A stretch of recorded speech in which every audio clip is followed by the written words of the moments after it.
Hi, my name is Tiffany Brearton, and I just had a great conversation with my dear sister Kim. We talked about all the things you need to tune in. I'm a wife, mother, author, speaker, and stay tuned, ex-stripper. You're not going to want to miss that. So, Kim's going to ask me all the juicy details, all the questions, and you're going to want to stay tuned. Thanks so much for.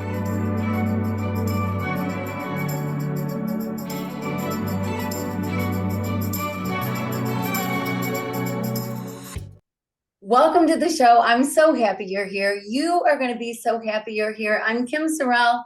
I'm a speaker. I just got to speak at the UN. It was so fun. I'm a writer. I'm a mom. I'm a grandma. I get to do so many fun things in life. But my favorite thing to do is meet people. And I get to meet some absolutely incredible people. And then I get to invite them to be here so that you can meet them too. And so I'm so excited about my guest today.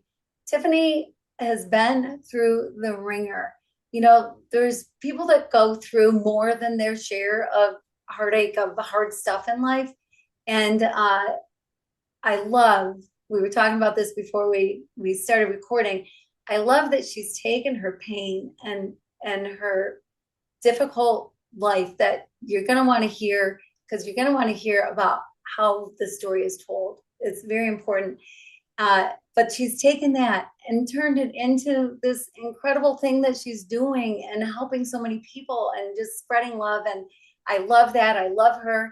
So, without further ado, Tiffany, welcome to the show. Wow, thank you. That was an awesome intro. Thank you so much. I'm so glad to be here.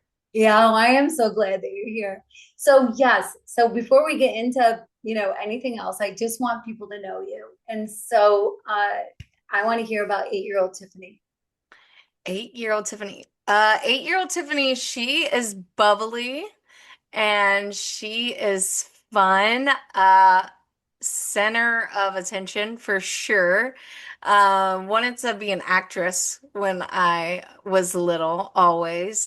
So just really like to perform and be creative and um, make lots of noise. Kind of the same now. Yeah. Oh, I love that. Where did you grow up? I grew up in northern Kentucky by Cincinnati, Ohio. Yeah. Right. So it's amazing. It's a river, right, that separates Cincinnati and northern Kentucky. Yeah, yeah, yeah, Drive yeah. over and there it is. Yeah, right Yeah. there. Yeah, Yeah. And it's beautiful. Kentucky's a beautiful state. it is very beautiful. Yeah. Probably not so much really soon because it's about to be really dark and brown for winter months, but spring will come.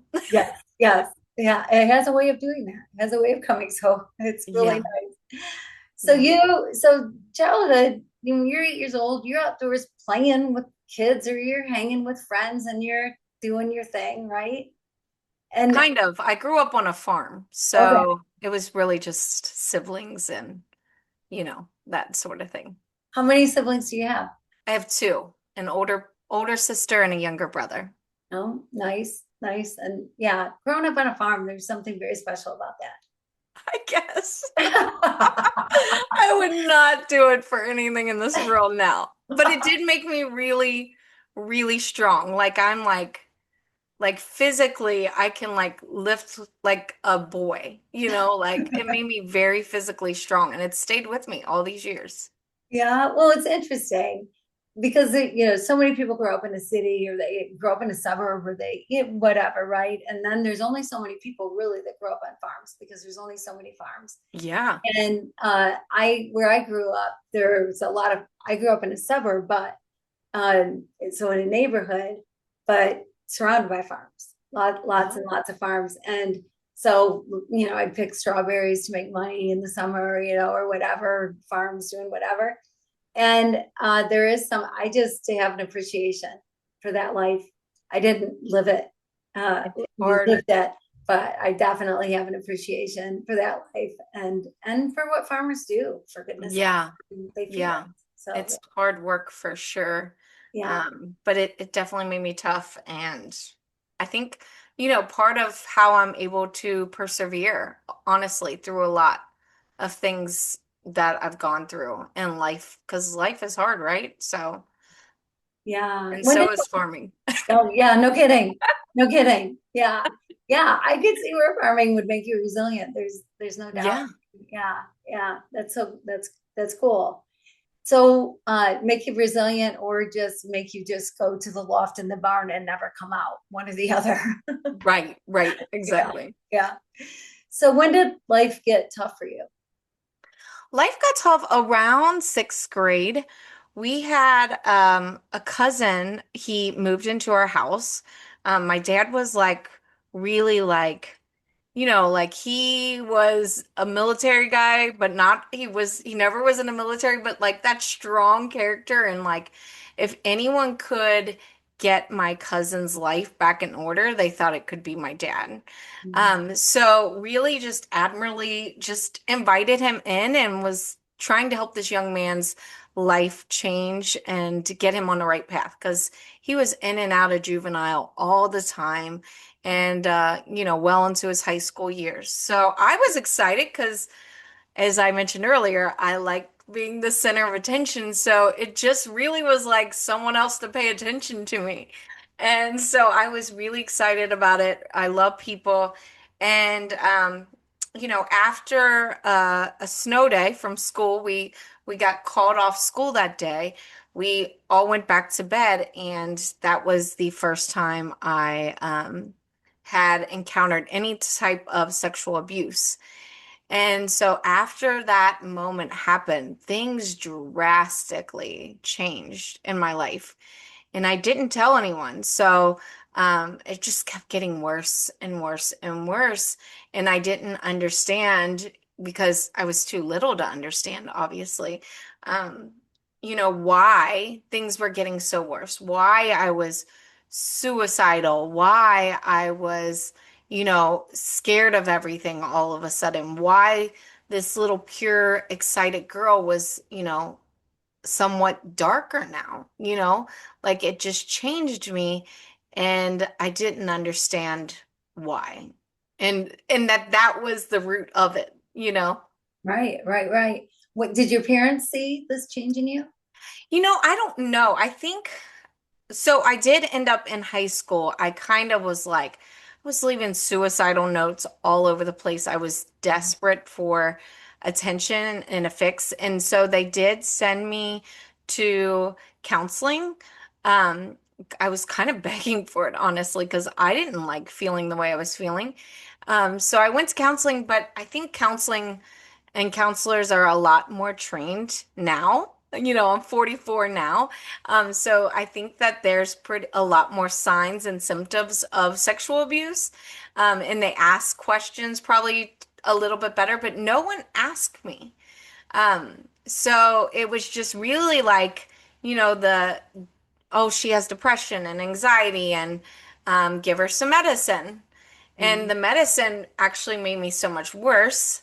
I was just like a zombie then. So for me, anyhow, that was worse than or feeling, I didn't feel at all. So, but it was worse for me. So, um, yeah, it didn't really help because they didn't get to where it need to be healed. Yeah, that's interesting. So it wasn't about necessarily, and all counselors are different, right? And there's some so super great ones, and then there's others. I Sure. know everybody's different, but it sounds like they didn't ever try to get to the root of why Right. you were. They were just treating and trying to help you through the depression, but not Right. from a standpoint of, well, let's figure out where it's coming from. Right. So did you ever have anyone you could talk to about it? How long I did your cousin live with you? Through he high school? Thankfully, he was only there a year. Um, I honestly, my wish was my birthday is June 3rd, and my wish was that he would go for my birthday. And that is actually what happened. I Oh, don't know if I don't remember, like if I verbally was like wishing that or if that was like just, a wish, a prayer or whatever. But that happened on my birthday, and it was finally like I could breathe. Mm-hmm. because, he was in high school and I've totally forgiven him. I don't have a relationship with him, but I have forgiven him. And he was a kid as well. So that tells me probably that something similar like that has happened to him before. But after that happened, it was like a constant like stalking of me. Like he would constantly follow me around. It was like he was intimidating me and scaring me so I wouldn't tell. So my house that is supposed to be a safe place began to feel anything but safe. And it was really scary. So it was finally like, thinking that was the answer. Of course, I still had some healing to do, lots of healing to do, but I thought that was the answer. Like once he left, I could breathe and I would feel safe again, which it definitely helped. And I was super thankful. Great birthday present for me. Yeah, yeah, that is a good birthday present, no doubt. Yeah. But yeah, but what a thing to go through. Holy cow. And to do it alone. And Yeah, and at that age, like you said, you don't know. I I mean, know. and it's hard to know what's even what's right, what's wrong. Like you knew, I'm sure you were like, this is not right. This is Right. uncomfortable. But but you're thinking, well, he's older and isn't he supposed to know how to Right. treat me? Or I just it seems like there'd just be so many different messages going bopping around in your head Yeah. and Yeah. confusion. And that's why I really like, I think it's important now, like that people just work on being really safe because a lot of times when I've shared my story and I can handle it, I've been through a lot, but when I share my story, people will be like, well, why didn't you tell? And they'll start putting blame Mm. on a child.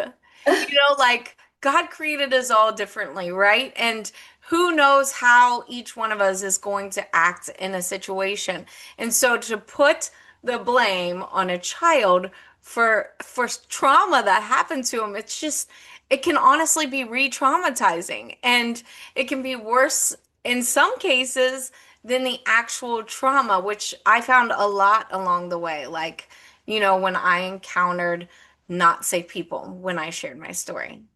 Mm, I love that you said that because that's a lesson for everyone listening is Yeah. don't go down that road. And by the Yeah. way, most girls don't tell. Most kids don't tell. Yep. And you were being intimidated, obviously. There's a pattern to it. With Yep. even older men that are hurting young girls, there's a grooming, there's patterns that happen. And part of it is you better not tell anybody. I mean, sometimes it's threatened I'll kill your whole family if you tell anybody. I'll kill your Right. mom, right? I mean, so what do you do? Absolutely. And as simple as like trauma response, like how do you respond when trauma happens to you? There's their fight, flight, freeze. There's like a couple more now, really smart people coming up with those things. But like how do you respond? Now I kind of run to trauma, like I run and help those people because I've been there and I don't know if this is a good or bad thing, but you kind of get used to those situations and they're not as scary because someone has to be, peace in the storm sort of thing. But in that moment, obviously, I was literally frozen, so much so that during the trauma, I was pretending to be asleep, so it's like we don't know how our brains are going to respond, especially as a child until you're in the situation. So to, judge someone it's just so silly and it's so hurtful and it's definitely not safe. And if you want to be safe and you want to help people, just listen. People just need to be heard and not judged. Yeah, great words of wisdom right there. Yeah, absolutely. And I'm sure people, don't realize the damage that they're doing. Right. Think before you speak. And 100%. yeah, and if you say, why didn't you tell? It could be somebody's curious, like, was he threatening you? Why didn't you Right. tell? But probably never a good question.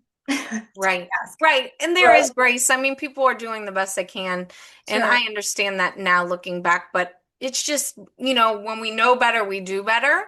Hmm. And just bringing that awareness out there because, I've had a lot of traumas and along the way, unsafe people made those traumas so much worse, where I could have saved years in my healing journey, if I had safe people to Mm, surround me. So, yeah, such a good point. Well, and the reality is, once this has entered your life, chances of being hurt again yes. skyrocket, right? It goes up so high. And probably a lot of people know that, have heard that, have read that, and maybe understand it, maybe don't understand it. But it's the reality. And for reasons that make sense, unfortunately. Right. And because sometimes things are the opposite of what you think they should be. Like, okay, I got hurt. I'm never going to get hurt again. It's never going to happen to me. Right. But we're energy. We give off energy. And so if you're damaged, maybe that's not a good word. Yeah.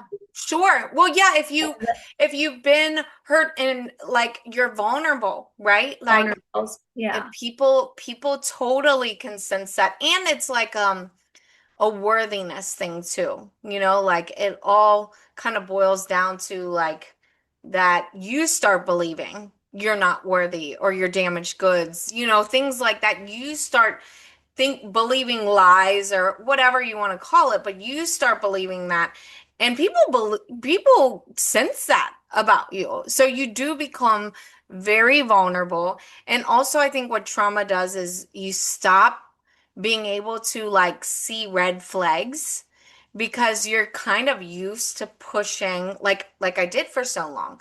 I pushed, the red flags down and didn't tell and things like that. So like my brain kind of, was trained. That's why like in the Bible it talks about renewing our mind because when there's trauma, we really do have to renew our minds. And so it was like training my brain that, if we see red flags, like justifying everything away. And that's what my brain was used to doing. And sometimes even still I'm like, trying to find the best in people and all those things, which I love, because I love people, but it can also be dangerous and you can get in some trouble. So, Yeah, yeah. Well, and when you naturally have that vibe because of what has happened to you, and right, people do sense it. It's like it's tragic, right.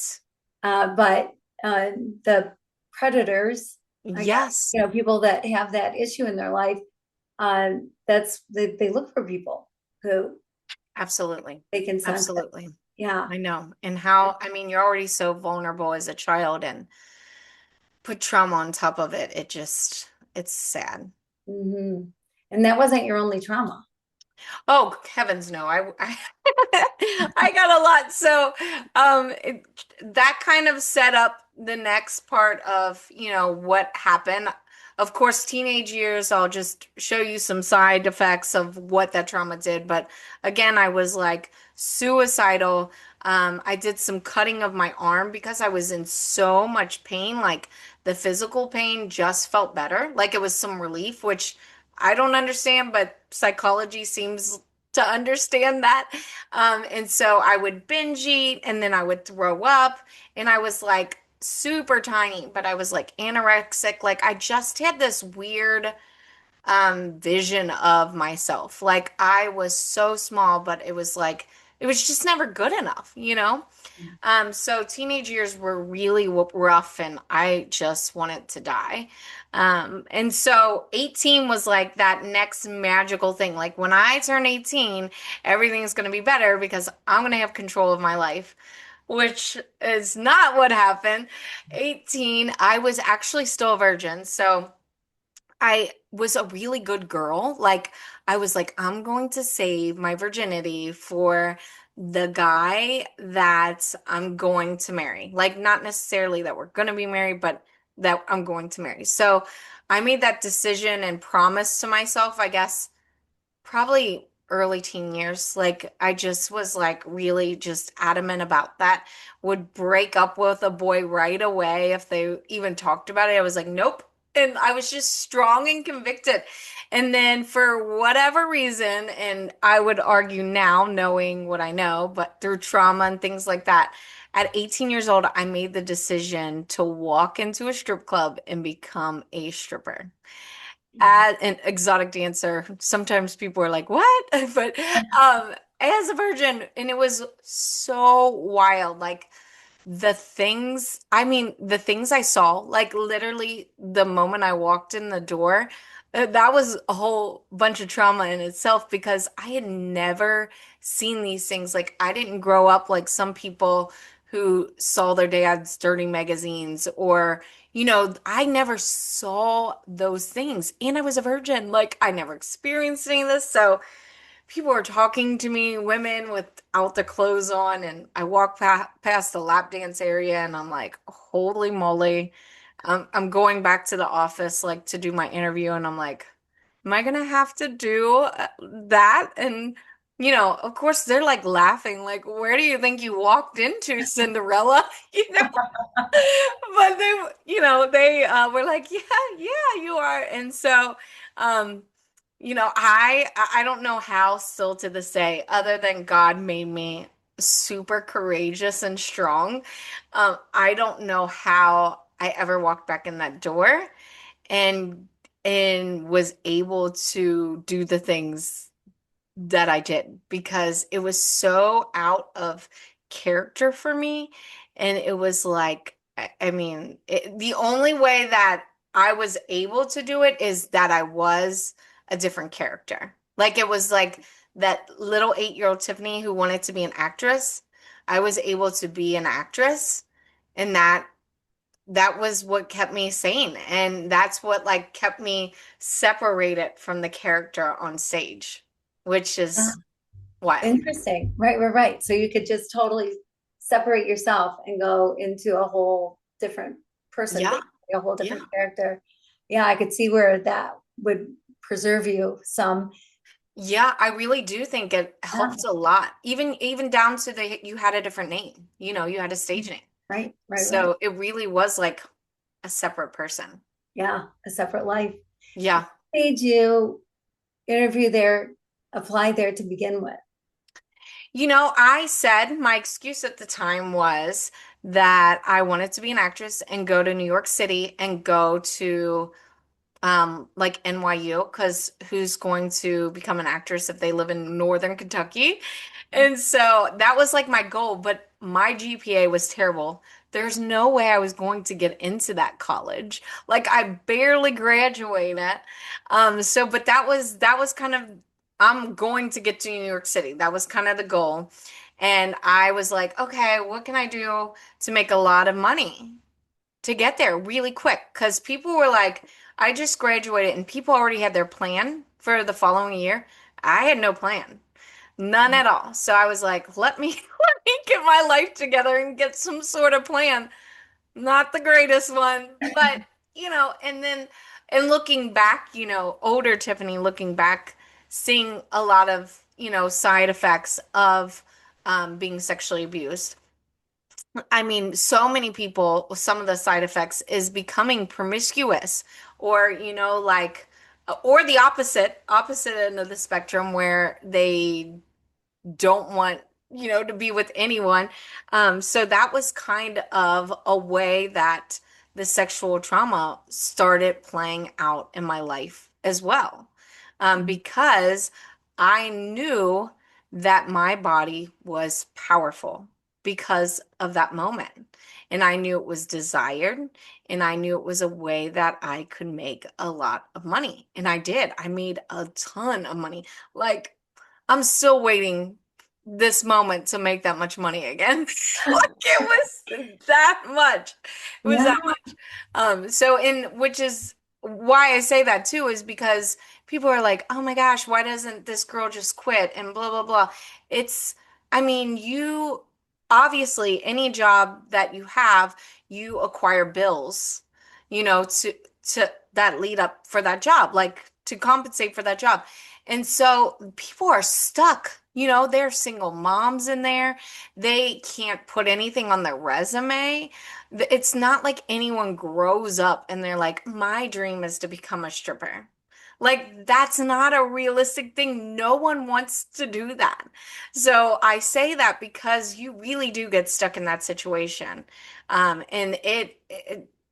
and people, they'll say that, leave the club, but they don't want to give them jobs. They don't want to hire them.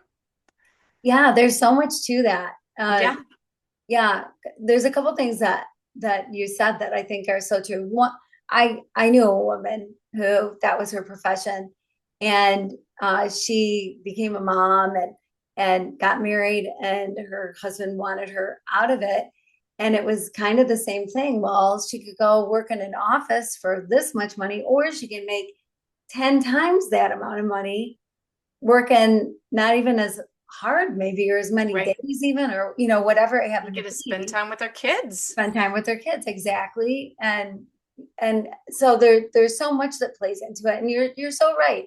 Whatever we make, that's what we live on.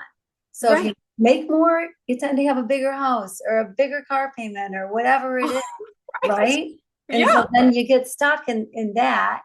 But I can Right. also see where because of your trauma, this, do you think any part of it was control? Like now you're Absolutely. in control? Yeah. Absolutely. And I think that was part of the magic number being 18. Remember? Like, I Mhm. was finally going to take control of my life, because I didn't have any control. Everything was out of control up until that point. So I absolutely do think, and it did feel like I was in power, which is weird because I was scared to death there. I was so scared because like guys aren't supposed to touch you. That's in the rules. And so they didn't pay attention to those things. They would do that. And so I got re-traumatized over and over and over in that work environment, which was, I mean, that was one of the hardest things in my healing journey. Because it's not just once and then, like done. It's like over disrespecting your boundaries over and over and over, and where does your no mean anything at all at that Mhm. point? Yeah. It's Yeah. And the heartbreaking. control that you think you had. Right. It's all false. It's like Yeah. upside down. Yeah. Oh, that's so sad. That's so Yep. sad. Yeah. Yeah. So where did that lead you? So you Yeah. stripping, So doing I your, was looking for safety in this very unsafe situation and like I made the bouncer there my best friend. So he overlooked the lap dance area and I was like, okay, so he can protect me if guys, try to touch me.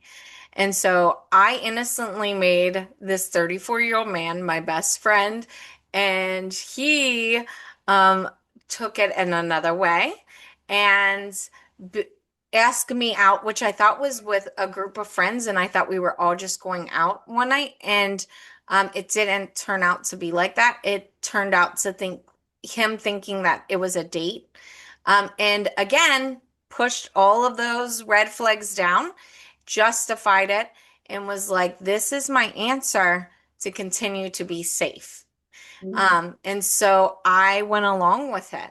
And really made it okay, made it a fairy tale in my own head, even like my knight in shining armor and things like that. And so really started to believe like, oh, this is real love and yada yada yada. But he was 34 and I was 18. And so he knew what he was doing. And I again didn't. But I was trying to make it okay because I was desperate to be safe. Like I was the most, and my friends laugh at me when I say this now, but like it's even a thing, but I was the most goody two-shoe stripper I think there ever was. Like I was a virgin. And I would like tell on the girls if they let a guy touch them or anything, I'd be like, "Oh, that's not okay." And I would like tell, which is just, I mean, it's so comical in the industry because like who does that? Yeah. But I really did. And so I just wanted safety, and I continued on that relationship. And then I told him those magic words I told you all earlier, that I was going to save my virginity for the guy I was going to marry someday, and I knew like that he loved me. So he came into the club. It was probably like that next day, maybe even that night. And he was drunk, spending a lot of money on me. And he told me as he was leaving those magic words that I waited so long to hear my entire life, that he loved me and that he knew I was going to be the girl he married. And so if I had any walls, they all started coming down.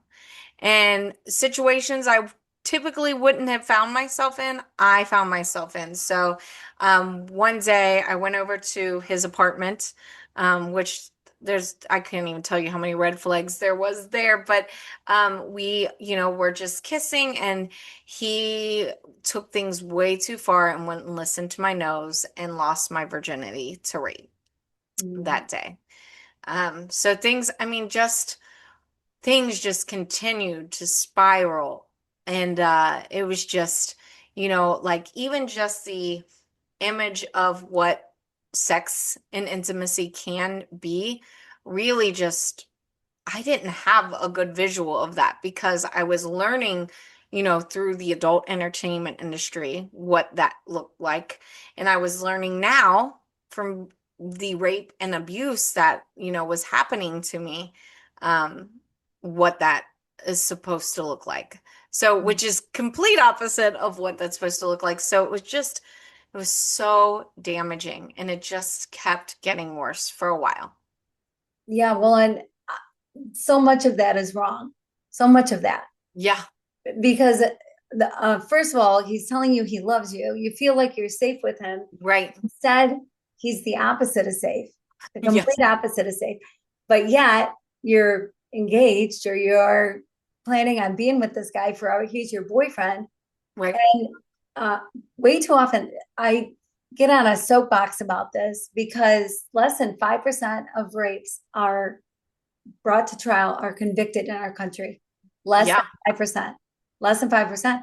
And because women, it can be so difficult to tell, for one thing. yeah, And especially if it's somebody you're familiar with. And then people don't want to believe you.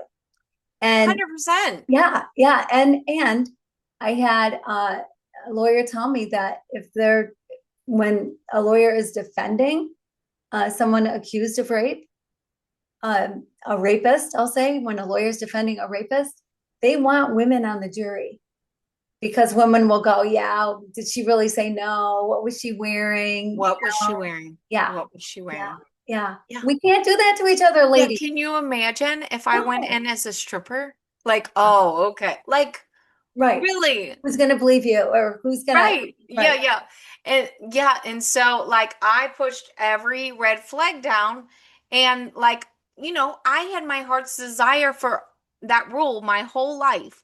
So in that moment I just decided that maybe he didn't see me crying. Maybe he didn't hear my nose. Like maybe I just kept justifying over and over, which is again a result of the trauma.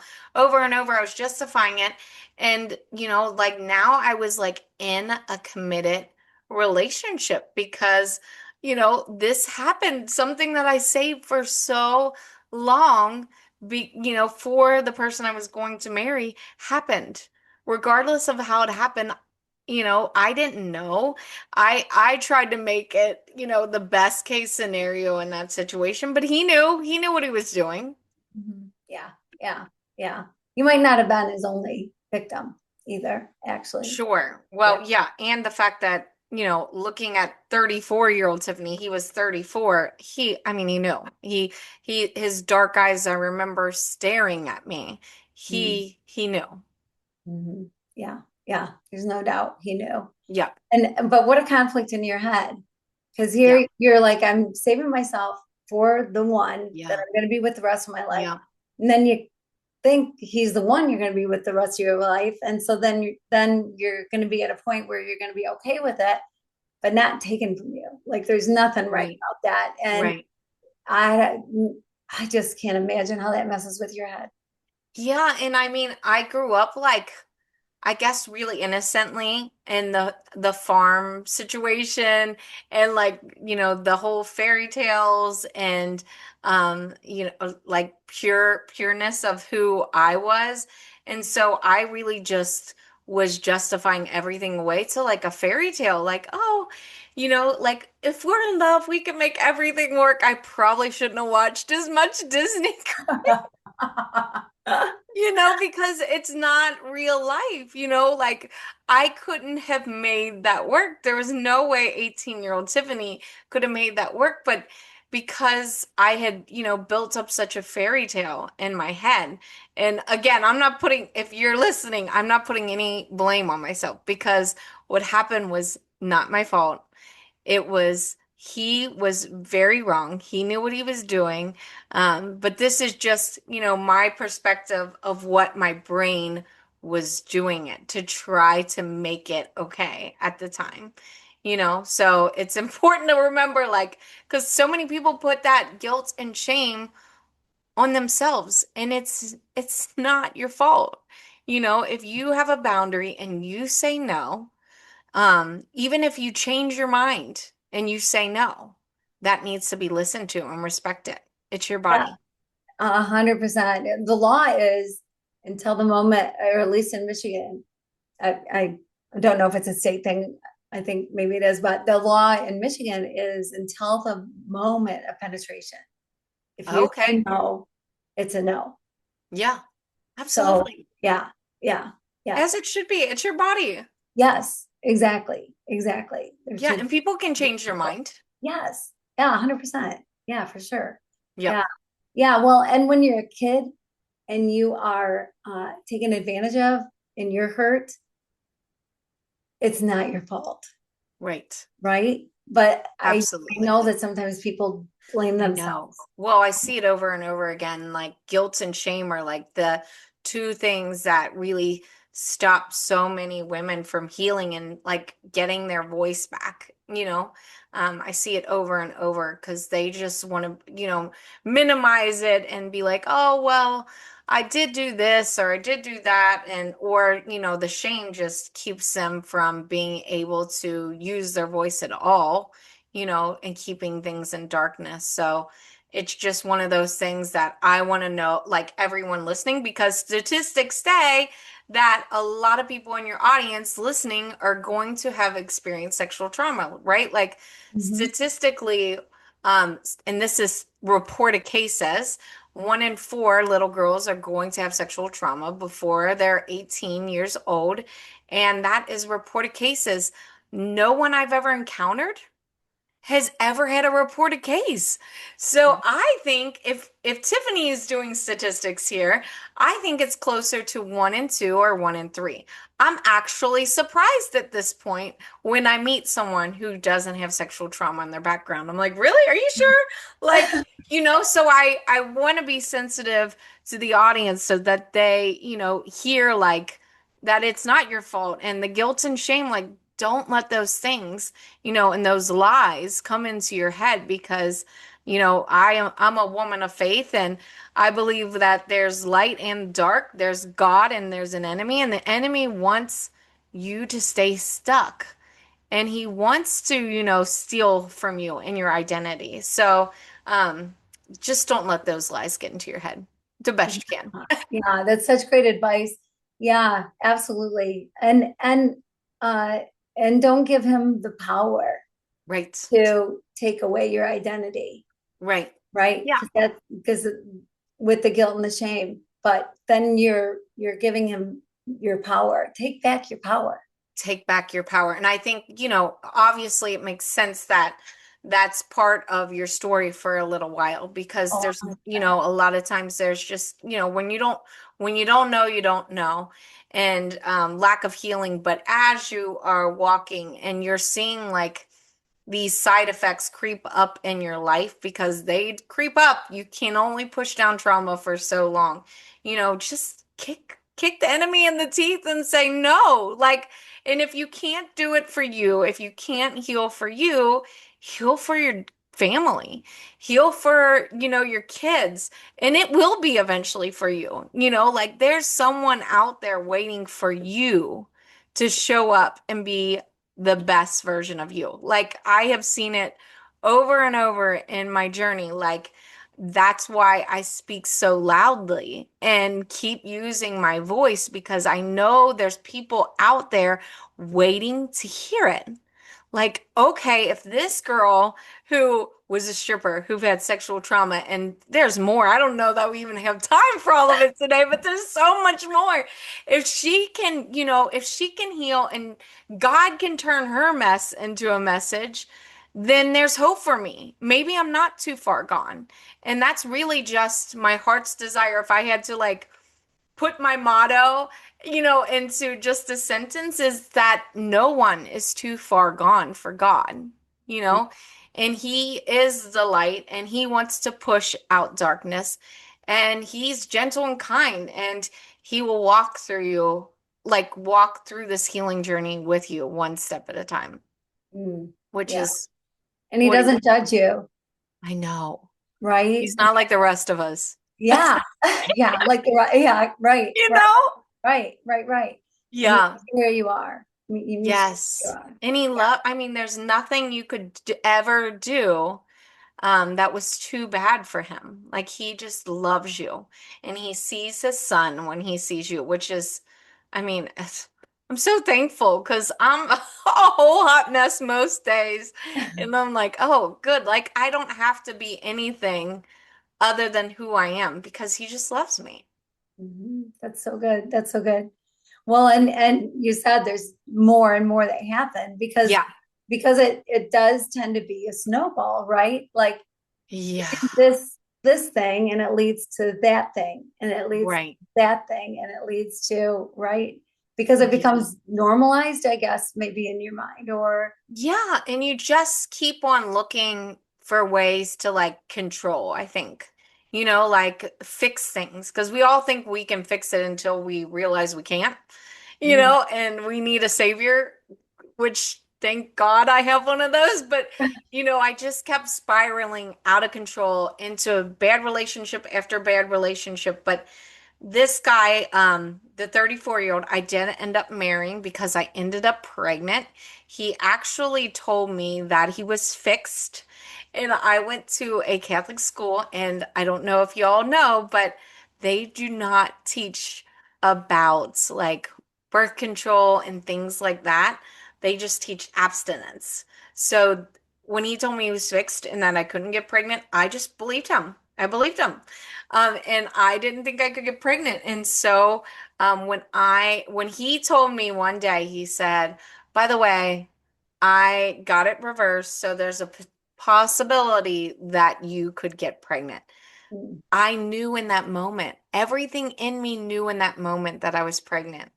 And on Mother's Day, I confirmed at the age of 18 that I was pregnant, mm, mm, almost 19 years old.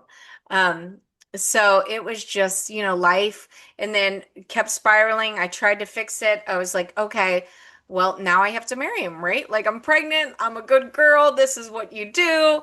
And so I married him and thankfully when that baby came along, I started making different decisions, not just for me anymore, but for her. And it was like I didn't really have a relationship with God at the time, but it was like God was opening my eyes, just to start seeing some of these red flags as they were, and that even if they were okay for me, they were not okay for her. And mm, so I had to get out of the situation.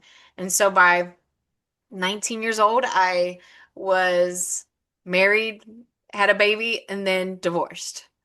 mm, Wild, wild ride. But, I just kept getting into the fairy tale continued in my eyes. I was like, oh, well, I need a dad for my baby. So I just kept getting in relationship after relationship. And it was like I was dating over and over the same guy, but it wasn't. I just found myself in this cycle of like the relationship ending in an emergency protection order, and it was just wild. Mm, So I had enough, and I was, took a year, and I was like, I'm gonna be single. I'm just going to focus on my child. And then I made a list, like, here's the criteria they have to meet. Like, and I was just a checklist. So finally, after about a year, I found a man who met most of those things on the checklist. And we fell in love quick, married him quick, and about a year later, he was diagnosed with leukemia, mm, and almost a year after that, he died. mm, So it just, trauma after trauma after trauma, but thank God in the middle of it all, we both, him and I, found the Lord and started a relationship with Jesus.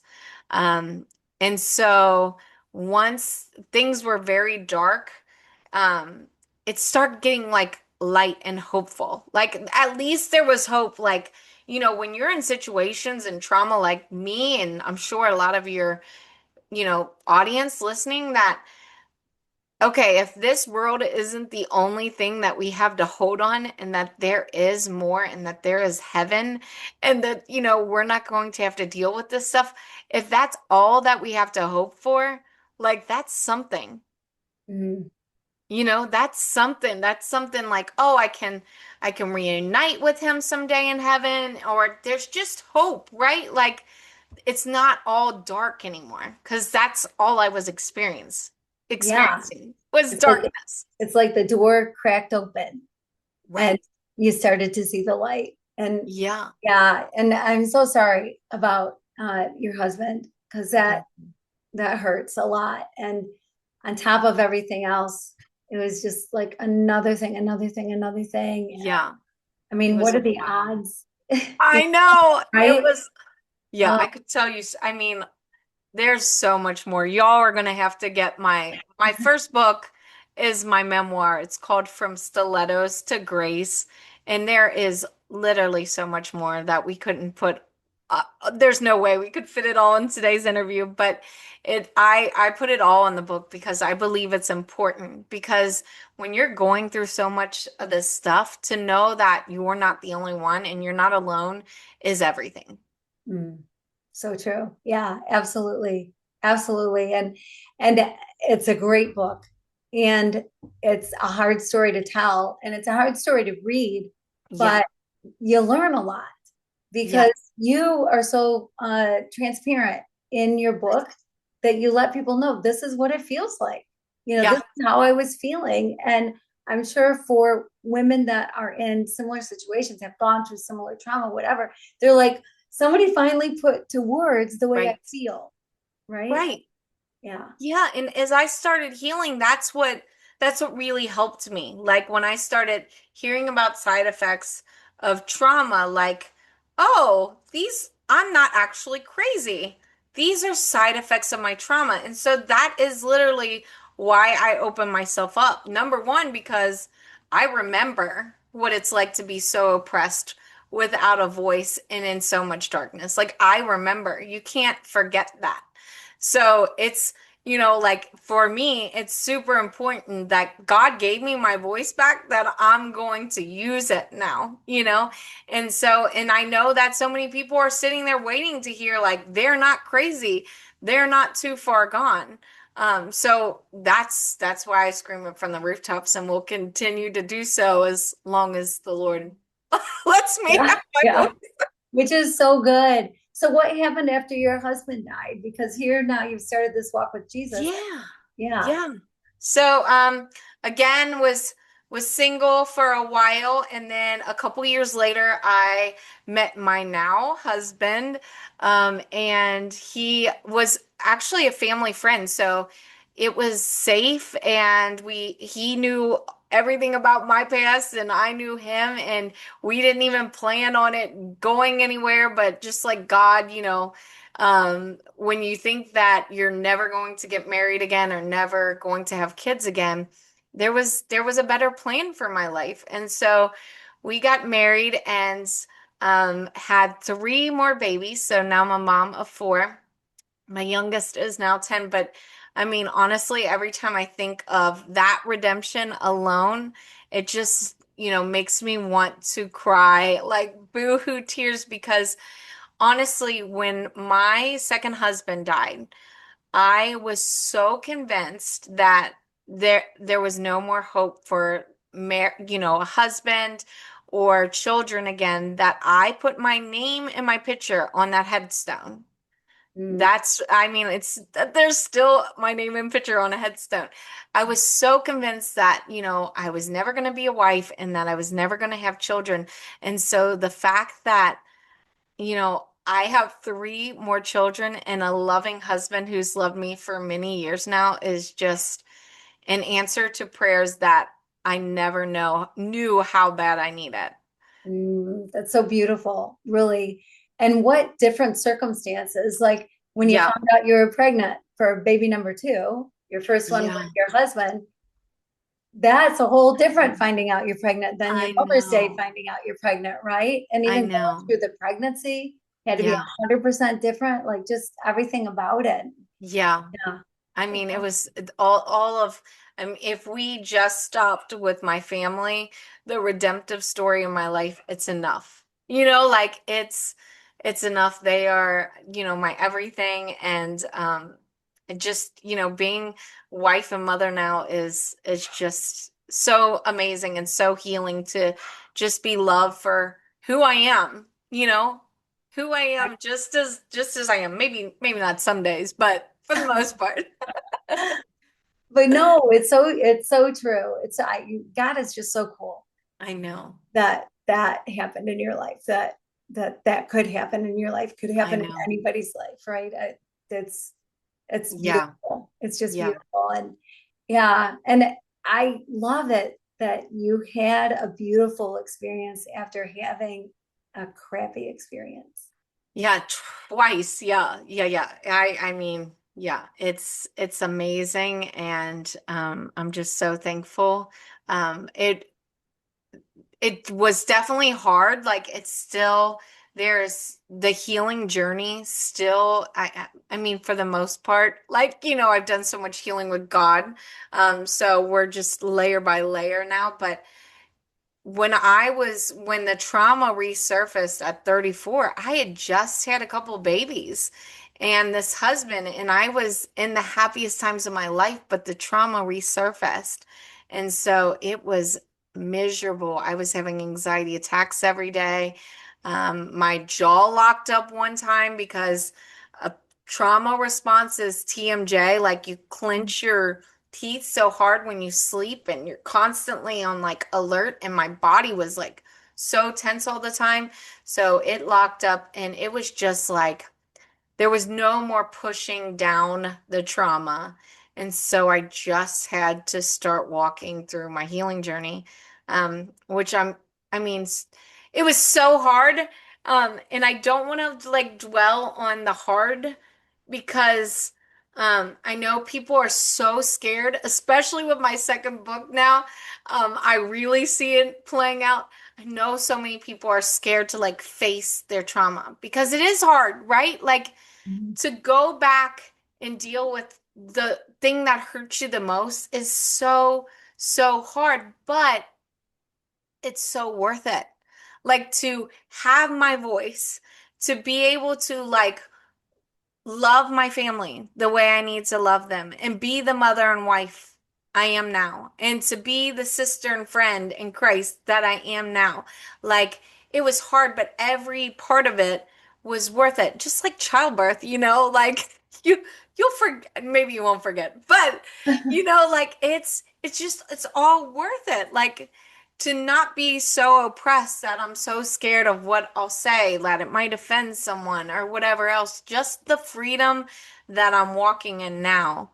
It's it's just worth it. So I really like I wrote my second book just recently. It's called From a Mess to His Message, and it's a book study. And it has a little bits and pieces of my story kind of weave throughout each chapter. But at the end of each chapter, I have four questions and a journal entry. And those questions, it's like to address the trauma with God and to invite Him into your healing journey. And I saw a lot of people buy my first book, From Stilettos to Grace, because they're like, oh, I'm reading someone else's story. But now I'm noticing it's really hard for people to buy and shout from the rooftops about my newest book because it's they're having to deal with their story. Mm, mm. And Wow. I get it. I get it, but I feel like God called me to write it because um, it is a way to take a baby step towards your healing journey. If God uses it to heal you all the way, praise God. But I think it's a baby step. You know, you can go to Amazon and buy the book and have it delivered to your door. You don't have to show up to counseling or to a group for sexual trauma. You can do it with the Lord and just take a step.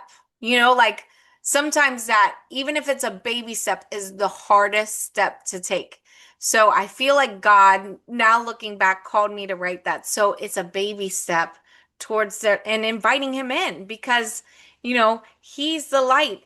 And if you invite the light into the darkness, He will start bringing healing. But we just get so used to everything being in the, you know, the way it is that we just don't want to go there.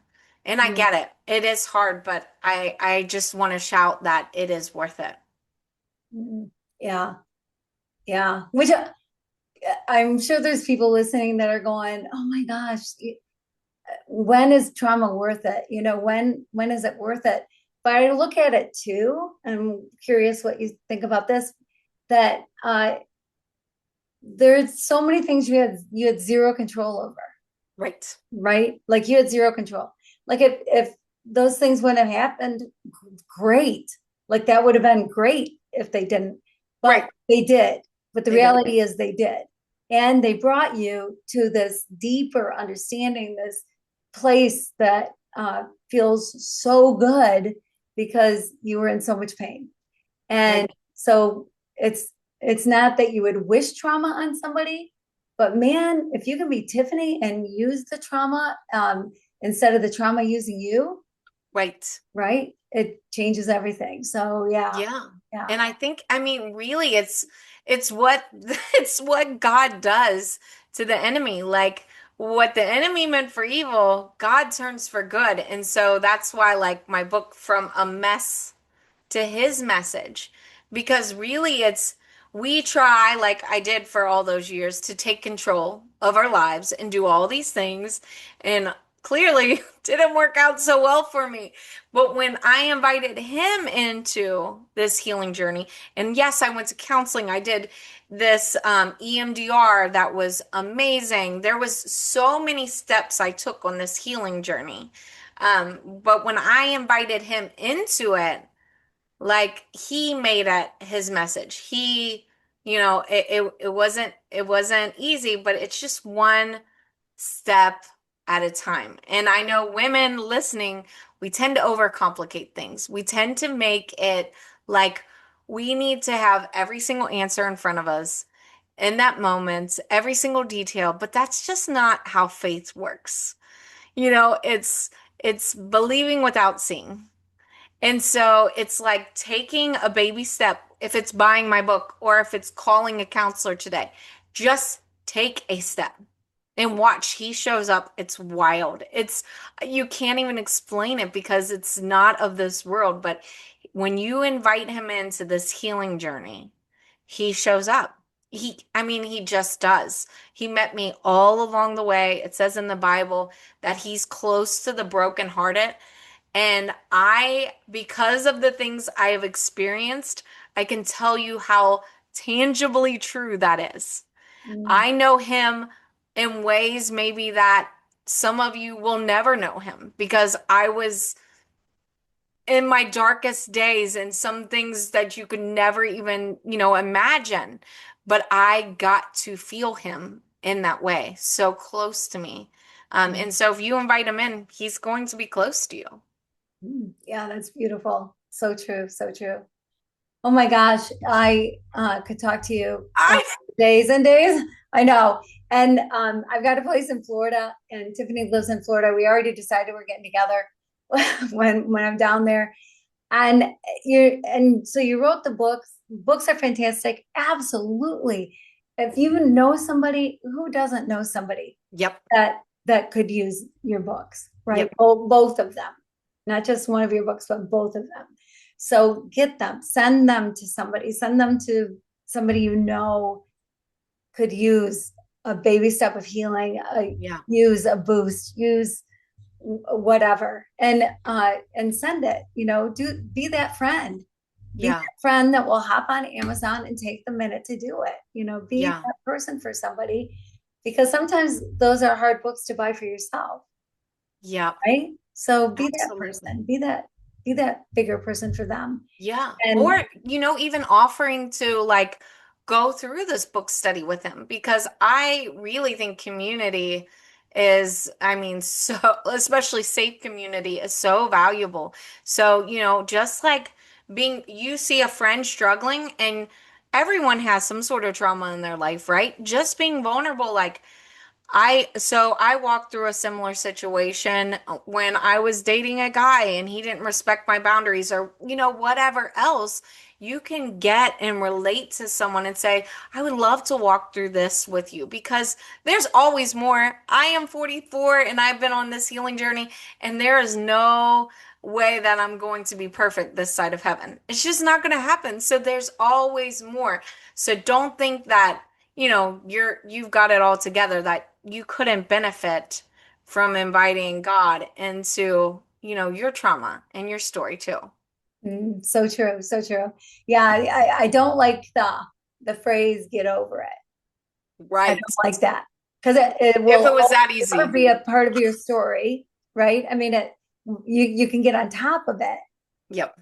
but you're not going to get over it because it's Right. part of your story. Yep. You can use it for really great Yeah. things, but Yeah. thinking that somebody, like, there's some sort of magical timeline, like, okay, you can Right. be in trauma for this many years and then get over it. That's somebody who's never experienced any trauma in their life, Right. And right? I mean, he's so faithful. He takes the sting and pain out of it. Like I could have never shared my story 10 years ago without crying and in so much pain. But I invited him in and walked through this healing journey with him, and he took so much of the pain out of it. So So it is possible. And where, the enemy tried to take you down, it doesn't make any sense to me, but he can redeem it all, honestly. absolutely, so true. And you started a ministry on top. Yeah, so now I've really seen that because I'm sharing my story, it gives permission for other people to share their story, which is really cool. It just it's like the hashtag Me Too movement years ago, where the gymnasts start saying, that me too, I've been sexually traumatized. And the world like responded because they felt seen and known. And so it's the same thing. We share our story and other people feel safe to share their story. So I live here in Jacksonville, Florida, and started going to a ministry called Hadassah Hope. And Hadassah Hope goes into strip clubs and they just love on strippers and they share Jesus with them. And so now I do Bible study with these girls, which is like a dream come true. It's amazing. They're some of my besties. And we really just, me and my co-founder, Lisa, we just birthed this ministry because we have their stories. And what we saw God was doing was there are these great church ladies who go into the strip clubs and they're like, they find Jesus, but Lisa and I have lived the story. So we Mhm. found it was just like a next step, like a safe place for them to feel like, oh, I'm not like, crazy or too far gone or whatever else. And so we just started this ministry in Jacksonville. It's called She Was Made for More.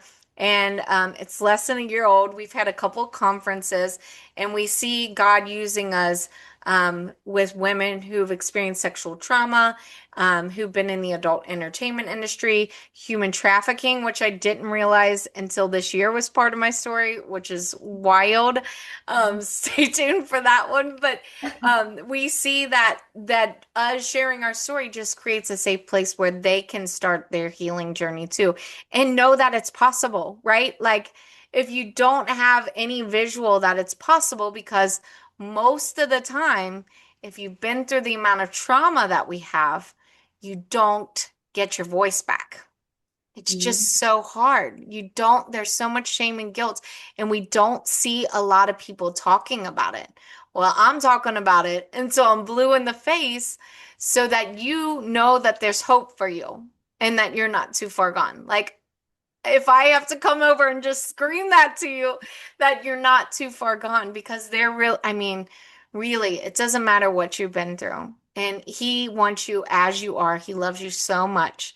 And we just are having so much fun shouting that through churches, which is wild to me still that, you know, ex-strippers invite people to their conferences. I love it. Like, how cool is God? Yeah, I think it's fantastic. I absolutely love it because because of your experience, you can relate in a whole different way, in Yep. a whole different depth, and in a whole different way. I love what you're doing. I just think it's absolutely fantastic. If people want to get a hold of you, how can they get a hold of you and Yeah, move forward? TiffanyBrearton.com.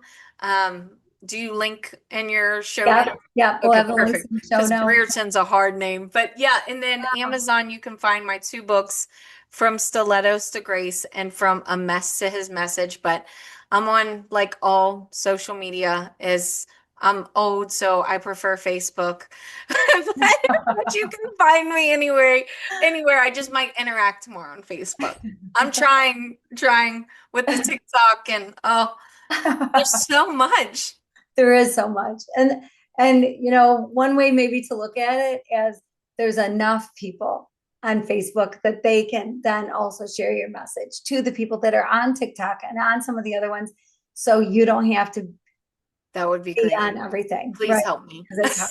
Yeah, because it is hard. It's a lot. It's a I lot. know. I'm Yeah. trying. I'm trying. And I think, it's so cool because there's different audiences everywhere. So I really do try to shout everywhere because you never know what that person needs to hear that day. And I think that's what, if you are out there listening and if you need any sort of hope, like why should I, heal and why is it important? It's because there is literally people waiting.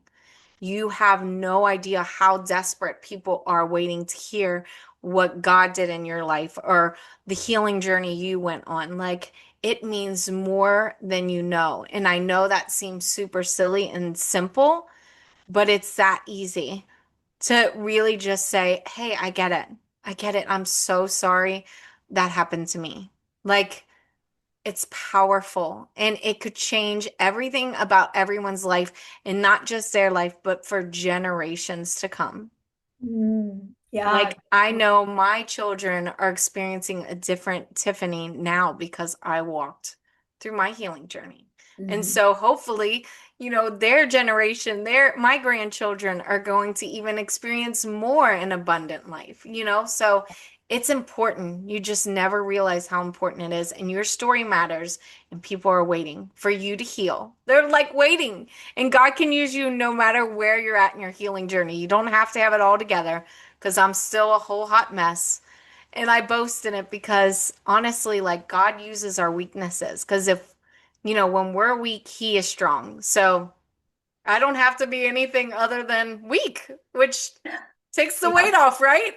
Yep. Yep. Yep. Yep. A lot of freedom in that. There's no doubt about it. Yes. Oh my gosh, this has been so great. Thank you so much for being so vulnerable and just sharing from your heart and sharing so much. And I know that this is touching people. And so I so appreciate you. I so appreciate everything you do. And Thank that you, you're here Kim. today. I so Yeah. appreciate that. Thank you, Kim, and thank you for allowing others like me to just have a platform and a space to to share about those things. Thank you. It was so fun to talk to you. Yeah. Oh my gosh. Yeah. So fun to talk to you. And this won't be the last time. So I'm excited. Yes. Yeah. Yeah. All right. Well, thanks again for being here. And thank you, everybody, for joining us. If you know somebody who needs to hear this, pass this along because, I mean, Tiffany was talking about the statistics. So chances are you know somebody who needs to hear this. And so pass it along. Buy the books, buy the books for people, for yourself, or for people you know it would be great for. Walk through it with them. All the great advice that you got today. And you see Tiffany, she's beautiful, she's radiant and smiling, and she could be in a ditch somewhere. And instead, she's redeemed and gorgeous in every single way, beautiful heart and beautiful spirit. And so that can be yours. That's what God wants for all of us. And so let's help each other out. And so thank you for being here. Thank you for being with us. And I just want to say that until we see each other again, that I pray that you keep your heart open and you live your love loud.